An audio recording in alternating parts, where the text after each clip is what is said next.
get started tonight. Good to see everyone. Let's have a word of prayer, please. Our Father in heaven, we thank you for the day that you have blessed us with. We thank you for this time you've given us at the close of this evening, in the middle of this week, that we can come together and open up your word once again. And as we look into the Old Testament, we think about the things that were written for our admonition. Help us to be applying the lessons so that we can walk faithfully on this side of the cross. We are so thankful for your Son, and we are thankful that he came to this earth and went to that cross. Thankful that he died for the remission of our sins, but we also recognize that he calls us to repentance. And so help us to be, once again, walking faithfully and repenting when we find ourselves going astray. Father, please be with those of our number that are on our prayer list. Please be with Brother Al Perry. Ask your blessings upon him, especially this evening. Please be with Jean's family. Ask your continued blessings on them, that they may have a better measure of health as well. Be with Brandon. Be with others that were mentioned Sunday and on our prayer list. Just be with each one of them. Be with all of us. And we just ask for your blessings and your care as we prepare for eternity. Please forgive us of our sins. We're thankful for your grace and mercy. All these things we pray in Jesus' name. Amen. All right. We are in 1 Samuel chapter 15 tonight. 1 Samuel chapter 15. 2 weeks ago, last week was singing night. 2 weeks ago, we spoke about when Jonathan, hello Nancy, when Jonathan, started, I guess you would say, the rout of the Philistines in chapter 14, and then you have Saul's rash oath. He'd placed all the soldiers under an oath saying, no one gets to eat anything before I've taken vengeance on my enemies. That's verse 24. And of course, Jonathan wasn't there, so we spoke all about that. The end of chapter 14 deals with Saul's continuing wars. And there was quite a bit. Verse 52 says, now there is fierce war with the Philistines all the days of Saul. And when Saul saw any strong man or any valiant man, he took him for himself. You might remember what Samuel had told the people when they say, give us a king. And Samuel said, he's going to take your sons and your daughters for his purposes. And so here's an example of that. If Saul sees any strong man or valiant man, he takes them for himself. Anyway, so it's interesting who he takes, who he doesn't take, and let's put it this way. When Saul sees any strong man, he's looking at outward appearance. When the Lord looks, what does he see? So do you think Saul would have showed much interest into someone who was young, ruddy, and good looking? And who am I talking about? David. Anyway, something to consider. So now we're ready for chapter 15. Samuel also said to Saul, the Lord sent me to anoint you king over his people, over Israel. Now therefore heed the voice of the words of the Lord. Thus says the Lord of hosts, I will punish Amalek for what he did to Israel, how he ambushed him on the way when he came up from Egypt. Now go and attack Amalek and utterly destroy all that they have, and do not spare them, but kill both man and woman, infant and nursing child, ox and sheep, camel and donkey. So Saul gathered the people together and numbered them in Telaim, 200,000 foot soldiers and 10,000 men of Judah. Saul came to a city of Amalek and lay in wait in the valley. We'll pause right there. One of the questions that people have in the account, and one of the things that is worth discussing, is verse 3. That seems pretty harsh. And so you have to deal with the question, because what atheists will say, what naysayers will say, well, if God is so loving, why does he command them to do this? How would you answer that? What sort of things might you think about? Go ahead, Rudy. Well, God is loving for sure, but he's also just. Okay. He doesn't respect people, but there's one ahead of the other. Okay. So our God is a just God. And it's referred to here. Go ahead, Nancy, before I say it. I've also been asked by one of the children, why we got purchased. But they could get this one. Okay. Who we believe. Why would God pick a chosen people? I'm just thinking about how I want to answer that. We'll come back to that. We'll come back to that. What did Amalek do to Israel, for one thing? It's referred to here a little bit. We spoke about this one not too long ago on one of our Zoom studies on Sunday night. What did they do? No, that's Philistines. Go ahead, Brenda. They went left through their territory. I'm not sure if that's, I can't remember that someone does, and I can't remember if that's Amalek or not. What they do is, and it's referred to here, he ambushed him, verse 2. And what they did is they came up from behind and they attacked Israel from behind. Well, if you attack Israel from behind, who are you attacking? It's like that's who you're attacking. Why didn't they attack up front? And so what's the Lord doing in his justice? It's like, and I kind of thought of the same thing. What Lois said was an eye for an eye, and its vengeance belongs to the Lord. It's like, they did this, now this is what's going to happen. Now, if I was feeling antagonistic, I would say, well, yeah, but what did the ox, sheep, camel, or donkeys ever do? And I think the point is the Lord just says, wipe it all out. Just clean slate, right? Just wipe it out. And I think not only do you see justice here, but I think you may also see wisdom. Just think about wars today. And wars are not, there's a quote, war is hell. War's not pretty. It's not supposed to be pretty. Now, what do people try to do more and more? They try to sanitize war. And they won't do what needs to be done. In days gone by, people would do what needs to be done. Now, what I mean by that is, okay, if you're dealing with the people and if you kill the adult males, what happens in 20 years? Their children grow up and want vengeance. Now, how do you stop that from happening? So, like I said, it's not good in a sense, but sometimes things need to be done. And in God, and that's the thing, in God's wisdom, the Amalekites needed to be wiped out. And so that's what he commands. Nancy, should we deal with the question now, your question now, or should we deal with it? I'll say this. Let me say this very, very quickly. There's a passage in Romans. Let me look at it. Hold on. There's a passage in Romans where it's talking about Jacob and Esau. And it's, Jacob I have loved, but Esau I have hated. Well, let's see where that is. Let's see. Okay, that's Romans chapter 9. My personal take on that chapter is, did Jacob deserve God's blessings? No. Jacob's a scallywag. Did Esau deserve God's blessings? No. Esau's a scallywag too. Does anybody deserve God's blessings? I wouldn't even say Abraham did. Abraham actually in Romans, funny enough, back a few pages, it talks about David and Abraham.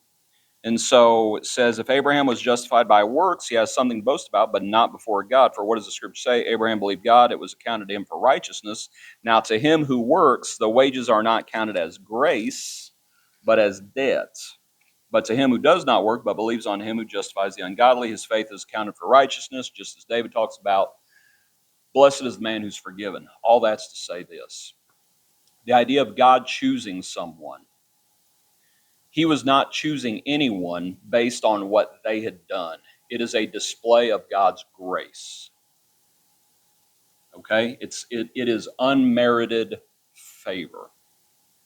Now, I think also, though, Nancy, how far down the rabbit hole you want me to go? Go ahead, Pat. I think because Abraham's faith, promise was made to him. That this, you know, that there would be a people of God. I believe that it's kind of that interesting. I would say the promise preceded his faith because God makes the promise, the seed, nation, land, and Abraham believed God. Right? You have to have God saying something for Abraham to believe it. Abraham believed God, and it's accounted to him for righteousness.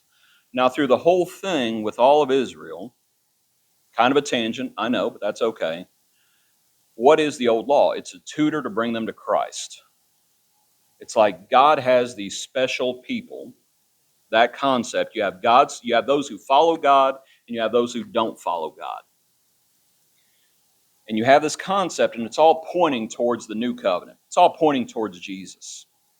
And so now when you come up to the new covenant, and here's the problem, because all the Jews think, oh, because of our genealogy, oh, we're the chosen people of God. And it's, hold on a second. Not all Israel is of Israel. Remember that verse? I'd have to hunt for it. Not all Israel is of Israel. And what's being said there is, it is those who have the faith of Abraham. Okay? So that's Jew or Gentile. So that's to say, does God have his own special people? Now, the verse, by the way, in the New Testament, God's own peculiar people, that word peculiar does not mean strange. That word peculiar shows ownership. They are God's people. We are God's people. So for someone to say, well, why would God choose one person over another? I could easily flip it around and say, well, why would people choose to follow the world instead of the Lord? So you think the Jews were chosen because of, I mean, I know they didn't, there's grace involved, but were they chosen because they were, I think their behavior were really no, they were not chosen because they were better. I don't think you can say they were chosen because they were better, because they're all sinners. So how could you say they're better? Now what God did was he chose them and he brought them up like a child. That's what he's doing. He's teaching and he's training them. And so you have the law and you have concepts. Oh, Nancy. Hold on, Rudy.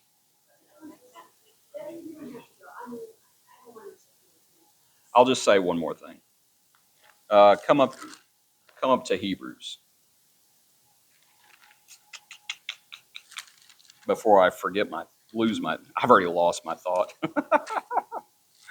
Let's see. I want to go to Hebrews chapter 12. Hebrews chapter 12. I was thinking about, in one of the daily videos coming up, Jesus changing the water to wine. I know, Nancy, you figured out my brain works in weird ways. Jesus changes the water to wine. You remember when they bring the wine to the master of the feast, and he says, you've kept the best until last. Most people put out the best first, and then the inferior. And so I was thinking about that. Jesus could have made that wine inferior, right? He could have made that wine worse. He made it better. And so I was just thinking about that idea of taking something and rather than making it the same or worse, he made it better. And so was Abraham a good man? I think so. Was Noah a good man? I think so. Was Job a good man? Says he was blameless. Does it mean he'd never sinned? No, I think he'd sinned. But they were repentant. They were God-fearers and they were God followers. So that picture of the Lord can take even in the New Testament, Cornelius. Cornelius, it says, a devout man, one who feared God and gave alms. Now, was he a Christian yet? No. So the Lord could take a good man and make him even better. Now, all that's to read this passage. Hebrews chapter 12, verses 22 and verse 23, where you have Mount Zion being contrasted with Mount Sinai. You have the church, you have the new covenant being contrasted with Old Testament stuff. Verse 22, you have come to Mount Zion and to the city of the living God, the heavenly Jerusalem, to an innumerable company of angels, to the general assembly and church of the firstborn who are registered in heaven, to God the judge of all, to the spirits of just men made perfect. And it was that phrase that I was meditating on. The spirits of just men made perfect. That the Lord can take even those who are good and perfect them, make them even better. It's all the power of the Lord. Now, to the person, why did the Lord choose them? Because the Lord is trying to show his grace. The Lord's trying to show his power. The Lord's trying to show, frankly, throughout the Old Testament, the shadows pointing to Jesus.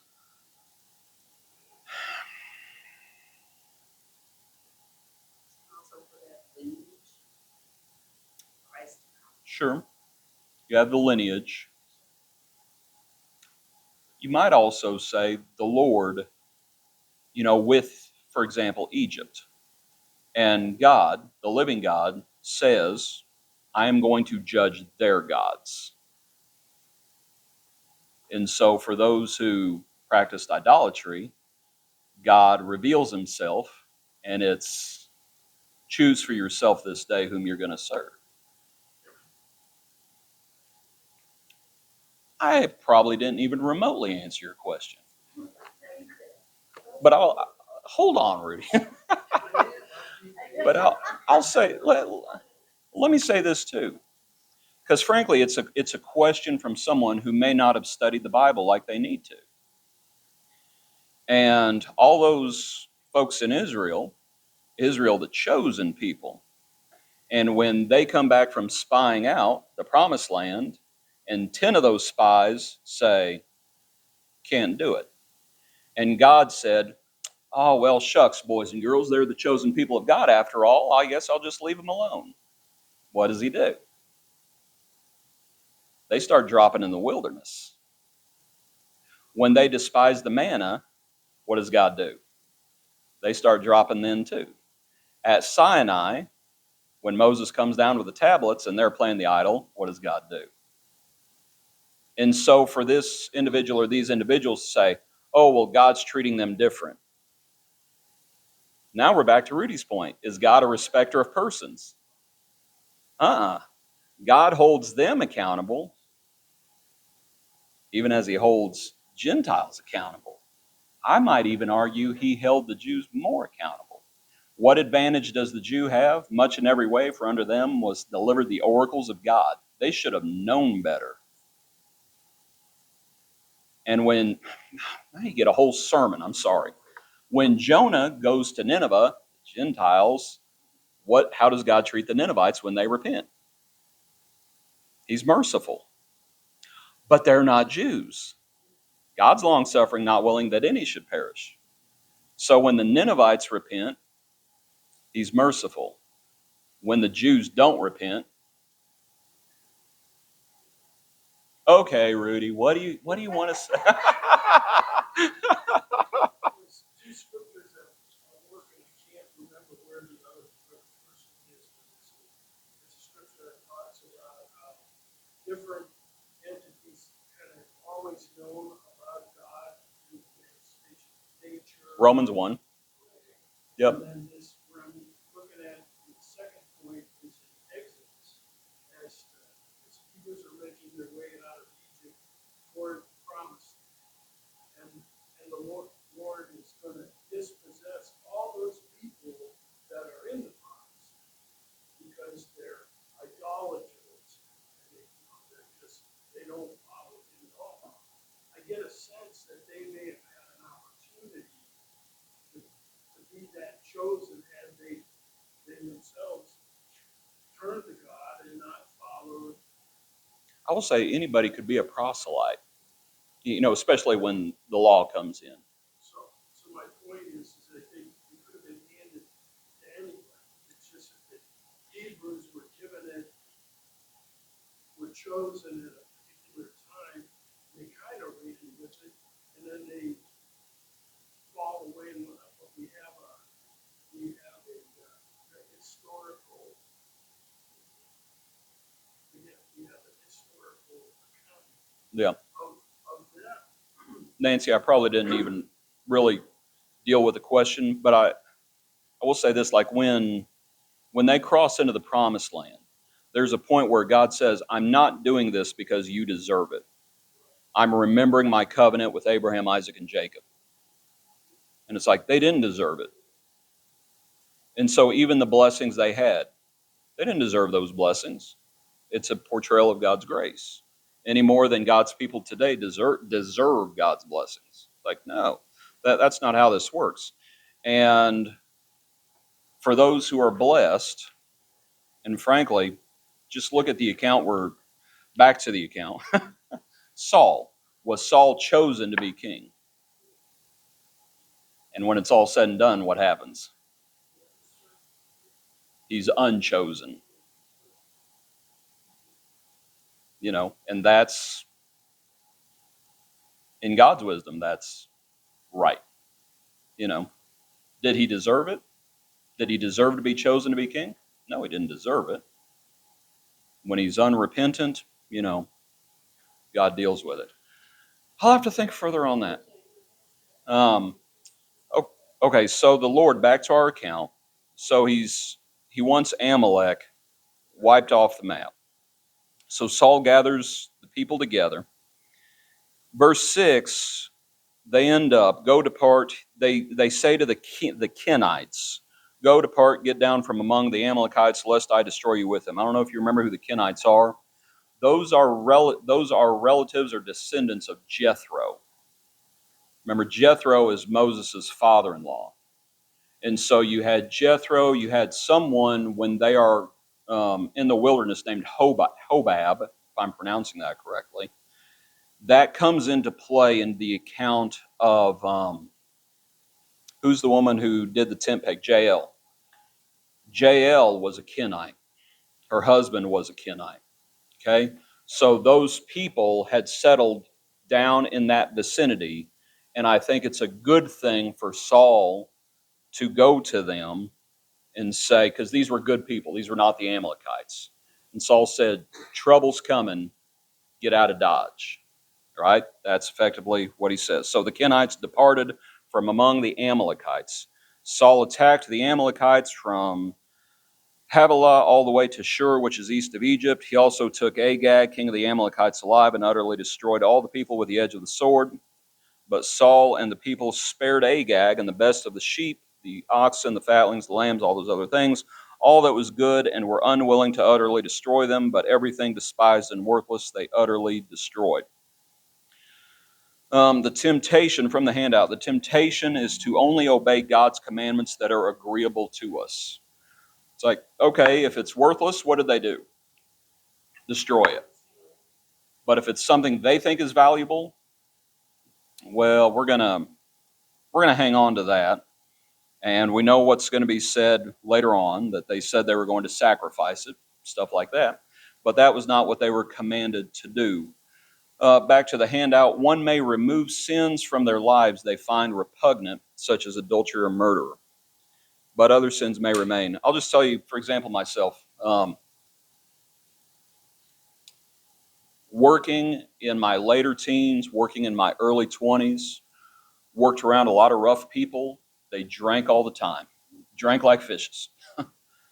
I was never remotely tempted to drink. I figured I was dumb enough. I was never tempted to drink. So that means I'm more holy, right? Because I'm never tempted to drink. It's like, oh, I don't drink. And it's like, that would be a sin that I easily deal with. Okay, now what about losing my temper? And my point is, it's easy to eliminate sins that you want to eliminate anyway. It's like, well, I don't want to drink. I don't want to adulterate. I don't want to commit adultery. I don't want to do this. I don't want to do that. But what about sins you may have trouble with? Gossip, slander, stuff like that. It's like, no, what you do is just like God is not impartial with people, we cannot be impartial with sin. It's like you have to eliminate sin because we know what the devil's looking for. He's looking for a foothold. He's looking for a place. And if we give him an opportunity, that's all he needs. All right, we won't read the whole chapter, but I think as Samuel comes to him, the word of the Lord came to Samuel, saying, I greatly regret, verse 11, that I've set up Saul as king, for he has turned his back from me and has not performed my commandments. And it grieved Samuel, and he cried out to the Lord all night. Samuel arises early, goes to where Saul is. Saul says, Blessed are you of the Lord, for I have performed the commandment of the Lord. And Samuel says, What then is this bleating of the sheep in my ears and the lowing of the oxen which I hear? Saul made so many different mistakes, but I think this may be one of the biggest ones. I want you to explain to me what's going on in verse 13.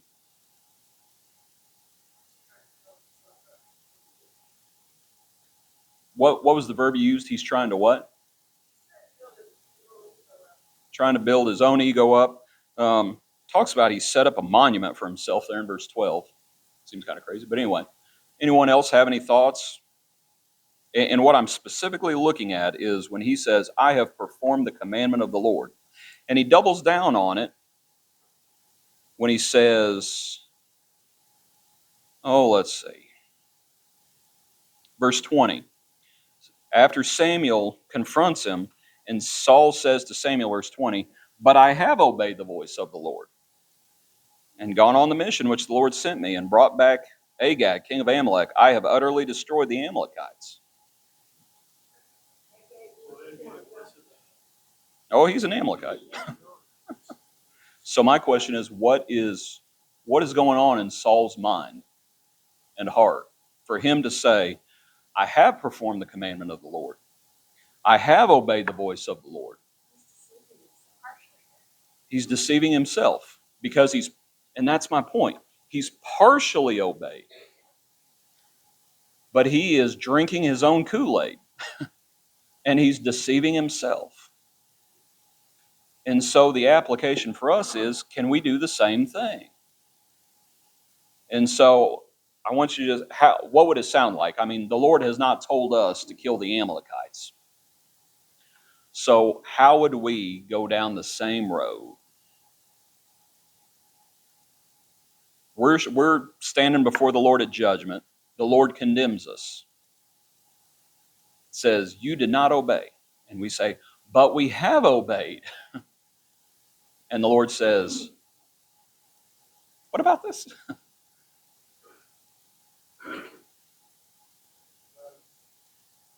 Go ahead, Michael.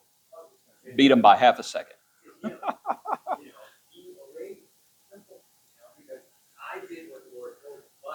But he didn't do it. But he did tell him. What were you going to say, Mark? Simplistic example. Lord could say, we'll do the same. Do the same. You also have no offense for my son of words, not anything else. Okay. Yeah, same. Yeah. So, it's like Samuel, he's almost telling him, no, Saul, Yeah. stop. Be quiet. You did it. When Samuel says be quiet, you know what you should probably do? You should probably be quiet. And so, you know what Mark was just saying, basically adding to. If you add or take away from, and I think, again, simply, we can deceive ourselves because, well, it's like, I repented, I confessed, I was baptized. It's like, I did those things. It's like, I did that. Lord says, did you keep my commandments? It's like, I did those things. And then it's, well, what about this? The Lord kind of talks about that a little bit, and is it Matthew chapter 7 in that same context? How many will say, have we not prophesied in your name and cast out demons in your name? And he says, depart from me, you workers of iniquity. And that may take different shapes or forms. One shape it could take would be, for example, the church in Ephesus in Revelation chapter 2. They had done many good works. They had tried those who claimed to be apostles and found them liars. They'd done a lot of stuff.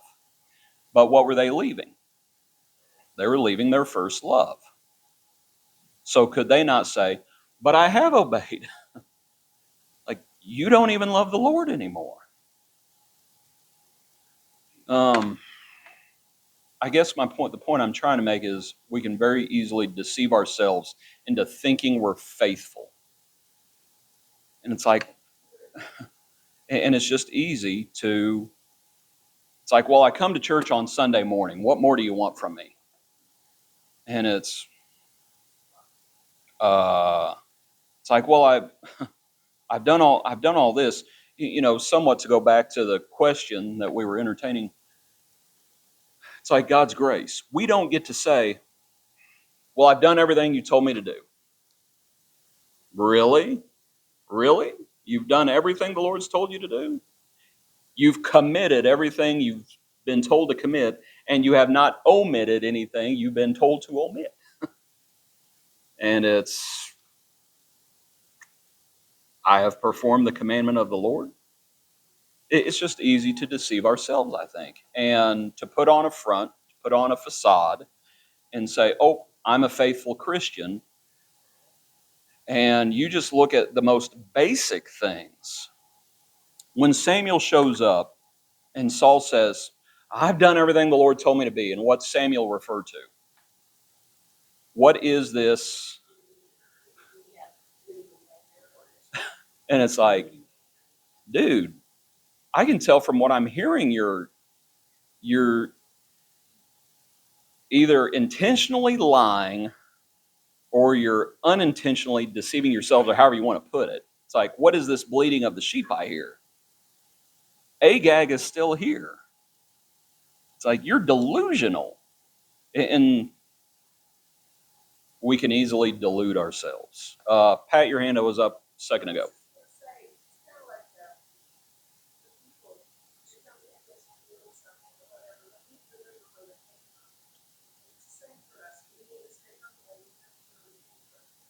I believe there's a passage in the New Testament about he who forgets. Add, you have all those add to your faith, virtue to virtue, knowledge, for he who has these things is not.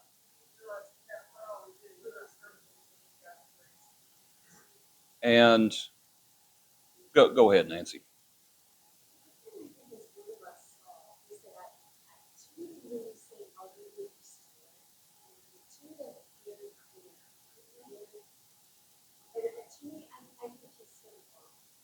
Oh, absolutely. I guess my point is, when the Lord says, utterly destroy them, do not spare them, kill both man, woman, infant, nursing child, ox, sheep, and donkey. And yet he says, I have obeyed. Like, you're delusional. You're delusional. I was at a congregation one time. You ever hear people talk about it? Oh, I'm going to start ranting again. People talk about like the core group at church. right? Every church has a core group, okay? And in this core group were people who only came on Sunday morning for worship. They didn't even come for class. They didn't come back Sunday night. They didn't come back Wednesday night, but they were a part of the core group. You know what I say to that? You're delusional. If that's your definition of faithfulness, you don't really understand what faithfulness is. And this is real simple. There was a fellow one time in Crawfordsville where Dad's at, years gone by, and they were thinking about putting in deacons. And this fellow only came on Sunday morning. Now, what is a deacon's job? Deacon's job is more the physical things of the congregation, things along those lines. And so they're talking about this fella and whether or not he was qualified to be a deacon, because there's qualifications for a deacon. And Dad just spoke up and said, he doesn't even come on Sunday night. And they said, some of the other men said, well, yeah, but where does it say you have to? And Dad said, well, you might think about the example of when someone asks you to go 1 mile, go 2 miles. And if someone's not even willing to come back on Sunday night, would you really entrust them with the care of the congregation? If you're not willing to do the least thing, should you be trusted to do larger things? Like, that's not how it works. You have to be faithful over a little, and then God entrusts you with more. Saul has been entrusted with to be king. And to Nancy's point, is there anything vague in what the Lord tells him to do? He has done do it. Pretty simple. To read on, verse 22, Samuel says, has the Lord as great delight in burnt offerings and sacrifices as in obeying the voice of the Lord? Behold, to obey is better than sacrifice, and to heed than the fat of rams. I want you to explain, we still have 7 or 8 minutes, what does that mean? Has the Lord as great delight in burnt offerings and sacrifices as in obeying the voice of the Lord? Because he says we're going to offer sacrifices. With these things we've kept. They kept him to offer sacrifices. And it's like, oh, you're going to worship God with those things, right? So explain the concept. Has the Lord as great delight in burnt offerings and sacrifices as in obeying the voice of the Lord? Behold, to obey is better than sacrifice. How is obeying better than sacrifice?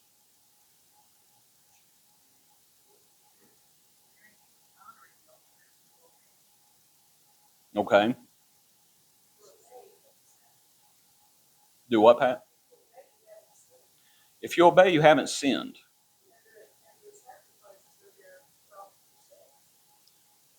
Right? So, and it's like, there's a time to sacrifice. This is sort of like 1 John 2. These things are written that ye may not sin. Now, if ye sin, you have an advocate, Jesus Christ. But what's better than repentance? Obedience. Don't sin to begin with. Right? They say, oh, well, we're going to offer sacrifices. Well, there's multiple examples throughout the Old Testament where the Lord was not interested in their sacrifices. When they brought the maimed and the lame and stuff like that. But here the Lord's not interested in it because it's like, I didn't ask for you to sacrifice these things. I asked for you to destroy these things. My question is, do you really think they were going to sacrifice them? I don't know. Or if he just said that. And I'll also say this. Look at what Saul says in verse 24. Saul said to Samuel, I have sinned, for I have transgressed the commandments of the Lord in your words, because I feared the people and obeyed their voice. Now, I could understand that back in chapter 13, when they're facing an enemy and people are fleeing from him and he feels compelled. That's not this situation. This situation is they've defeated the Amalekites. And then Saul says, oh, well, I feared the people. Why? What? I don't even know what he's talking about. I don't know if he's just making it up on the fly. Possibility. Or if the people said, why should we kill this? Isn't it better to, it's like, this is a healthy ox. Wouldn't it be better to take it home and put it to work? Maybe, perhaps. Whatever it is, it's wrong. It's like, it's not what the Lord told you to do. Go ahead, Michael, and then Mark. Really, what you said, that's just an excuse to sin. That's all it is. See, we are sin, we are recognize our sin. And, well, can't pretend we did something like that. Well, I fear it's all redemption. That's not how it happens. Yeah. What do you have, Mark? Verse 12, there's a connection there. Saul goes to Carmel and he sets up a monument to himself. You know, like to the prior actions. They really think he is the God of power. The commandments and the spirit of Ahab and all this stuff. It's just an ego thing. Do I think he really believed it? I think he really believed it. I think when he said, I obeyed, I think he meant it. I think he's as wrong as he can be. And that's my point. That's like, you come up to the New Testament and you have those who deceive others and deceive themselves. And we can easily deceive ourselves into thinking, oh, I've obeyed.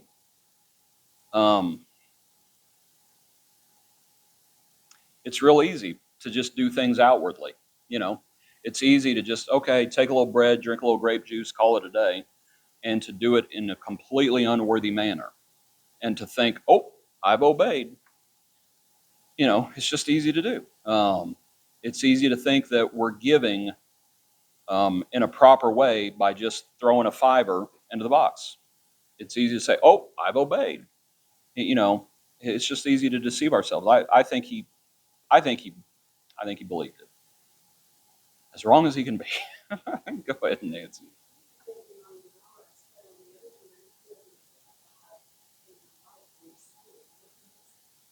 Yeah. There's so many different. My point is just we better be real careful.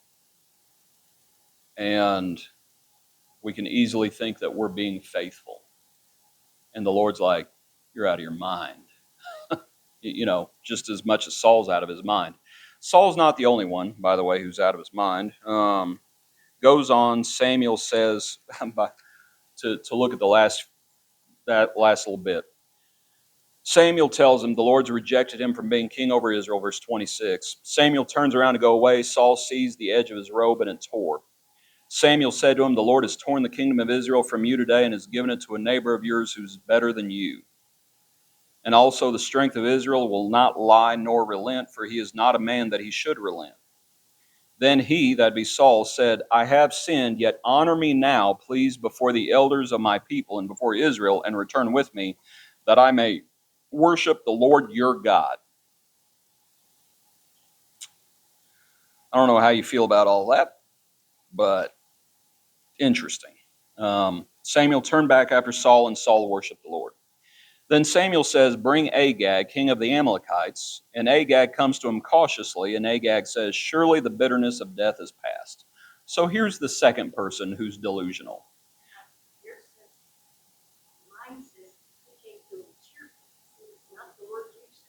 Where? In verse 32? Really?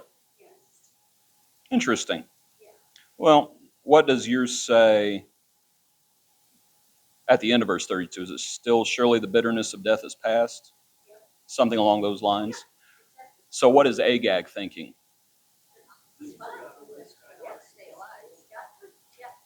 How long did that last? And Samuel hacks him to bits. What you got, Rudy?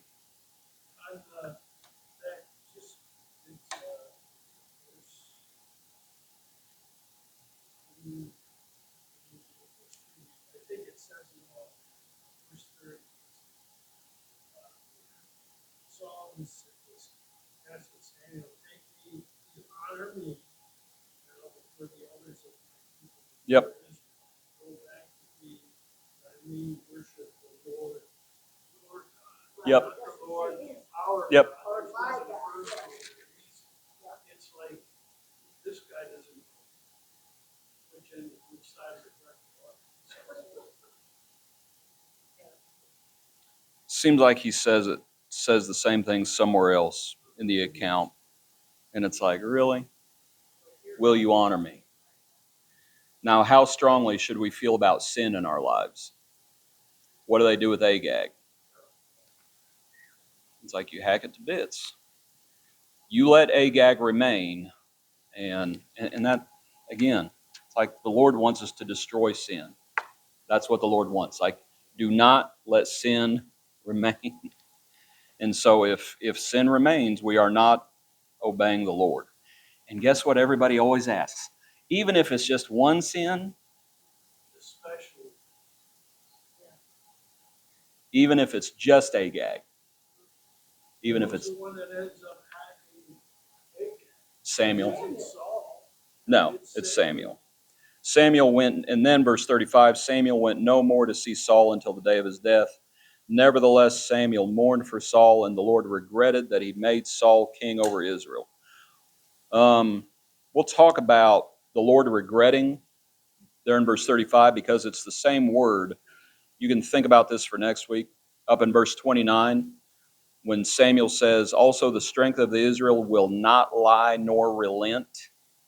That is the same word as verse 35, that the Lord regretted that he had made Saul king over Israel.